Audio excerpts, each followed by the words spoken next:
Reload Love is committed to bringing you information on terrorism in many different ways, not only creating our own weekly videos, but also informing you of key interviews from important people in our society. Enjoy this interview from the chairman of the Senate Intelligence Committee, Richard Burr. I just want to bring it now to the chair of the Senate Intelligence Committee, Richard Burr. Mr. Chairman, thank you for joining us.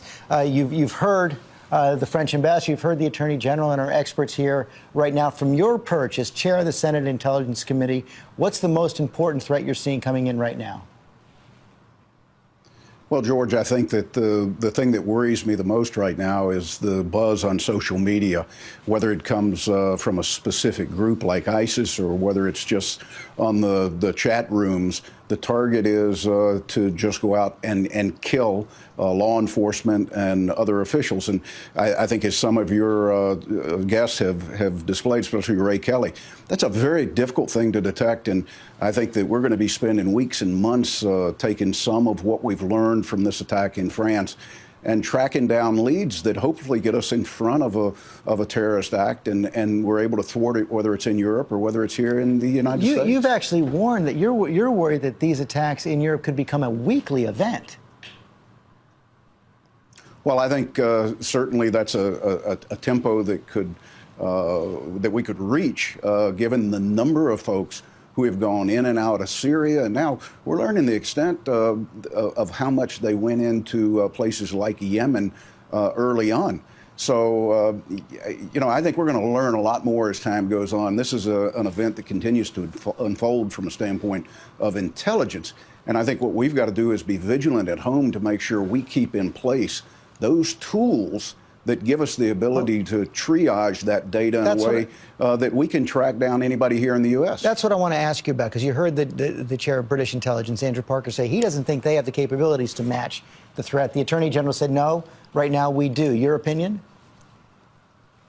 Well, I think that we're stretched. We're the best in the world, both from an intelligence gathering capacity and from a standpoint of a law enforcement capacity. But, George, let's be realistic. The French have many more tools from a standpoint of law enforcement, how they can detain people, the interrogations they can put people through, than we do in the United States. So to believe that this slipped through with the massive surveillance that they have and the ability to get inside of really the terrorist element in France, they were unable, and this slipped through. You've also criticized the president, saying his language does not adequately convey how severe the threat is from terrorism. What is he failing to say or do? Well, listen, George, I give the Attorney General credit. He used the word war this morning. I'm not sure he meant to. But when you look around the world, whether it's in Yemen, whether it's in Syria, whether it's in Iraq, whether it's in Afghanistan or in North Africa with Boko Haram, we've got terrorist elements that are carrying out terrorist acts. And if you put that collection together, what you've got is a war on Western civilization. It really doesn't matter which terrorist group we insert into the blank. The commitment is that they're out to kill innocent people. And whether it happens in Paris or London or New York, we've got to collectively do our best to make sure that we thwart those attacks. Finally, sir, let me ask you also about this potential prosecution of General David Petraeus, the former CIA director. Do you think he should be prosecuted for mishandling classified information? Well, George, let me say this. I have tremendous trust in the FBI to do their investigation.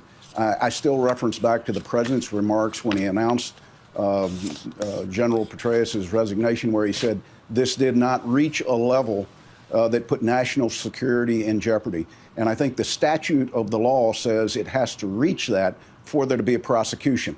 I'll let the FBI and the Justice Department work through this, but I always will go back to what the president told us when he announced the resignation of David Petraeus. So you believe there was no harm to national security?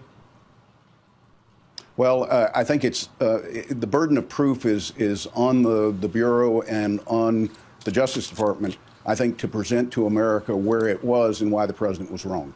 Mr. Chairman, thanks very much for your time this morning.